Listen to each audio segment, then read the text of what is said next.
unawatolea kodi na nini. Na sio hivyo tu, tumeona hata kwenye baadhi ya misiba hapa ya video director, wasanii, umekuwa ukitoa sana misaada. Lakini taarifa zilipoanza kuja mtandaoni kwamba Simba inawezekanaje anashindwa kumsaidia mtu ambaye ametoka naye chini mpaka kwenye mafanikio, akiwa pia ni moja kati ya nguzo ya mchango kwenye career yako, ambaye ni Mkubwa Fella kwenye timu ya management. Na zile tuhuma unajua zilikuwa zinaongelewa sana, lakini kama kawaida yako mara nyingi unakuwa upendi kuzungumza. So since leo uko hapa, labda unaweza ka clear the air, kwa sababu Baba Levo alienda mtandaoni akasema kwamba kwa anachokijua yeye umetumia zaidi ya milioni 100 kwenye huo mchango kwa ajili ya kumsaidia Mkubwa Fella, lakini haikuwa confirmed kama ambavyo watu waliipasivu nje na kuanza kukuattack moja kwa moja kwamba kama Mkubwa Fella umemtupa hivi.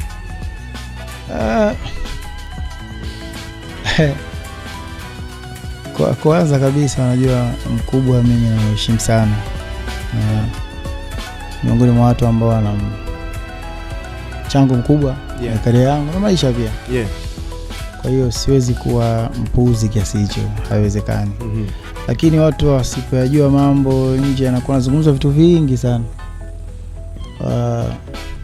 Sitopenda niingie ndani sana kwa sababu sio vizuri, kwa sababu Mkubwa mwenyewe angekuwa amezungumza Mkubwa hivyo ningesema haba Mkubwa kazungumza, lakini kwa sababu muongea watu wengi sijui kwa nini mtu anaenda anaongea hivyo.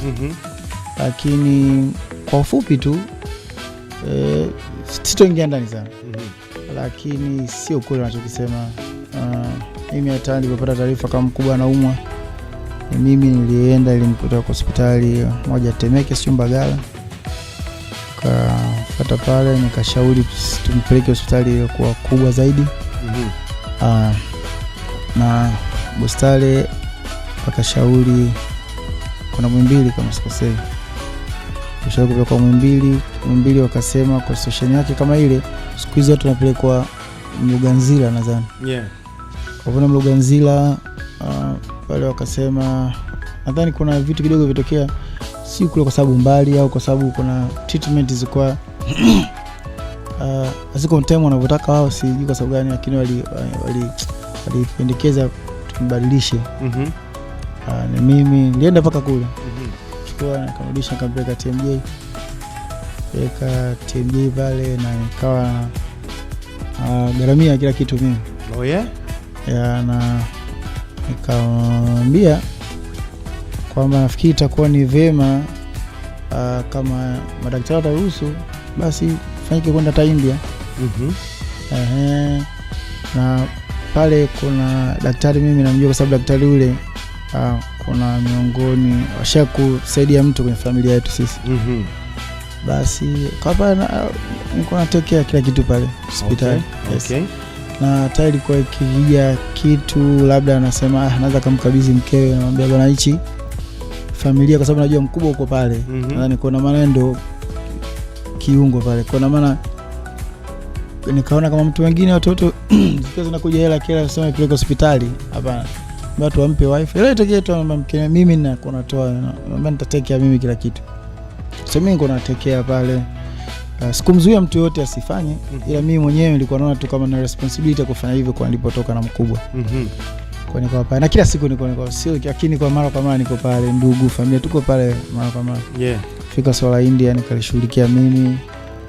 Nika connect mimi, nikaongea na daktari mimi, tukamtafuta hospitali India mimi. Nikakata tiketi mimi, nikalipia huduma za India zote mimi.